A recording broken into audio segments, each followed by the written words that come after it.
এ পর্যায়ে শান্তির শুভ্র প্রতীক সিন্ধু দূরে যাচ্ছে আমাদের মুক্ত আকাশে। এছাড়া উপস্থিত আছেন ও আসন গ্রহণ করেছেন সম্মানিত সহকারী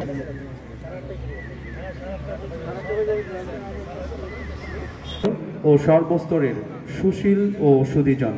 আপনাদের সকলকে আবার ঘাটাইল ও সম্মানিত প্রশাসক, উপজেলা পরিষদ ঘাটাইল এবং মহান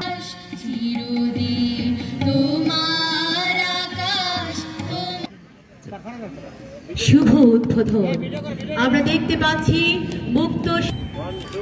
এ পর্যায়ে শান্তির শুভ্র প্রতীক সিন্ধু দূরে যাচ্ছে আমাদের প্যারেড কমান্ডার জনাব মোহাম্মদ আজহারুল ইসলাম ময়মনসিংহ হবে খণ্ডদাহন স্বাধীনতা তোমার জন্য। পুলিশ এরপরে অভিবাদন মঞ্চ গতিতে শাহীন স্কুলের কোমলমতি সন্ধ্যা ও মুক্তিযুদ্ধের অনন্য সংগঠক সহ সম্ভ্রম হারানো সকল বিন্দু, উপজেলায় কর্মরত আমার সহকর্মীবৃন্দ, সকল সরকারি বেসরকারি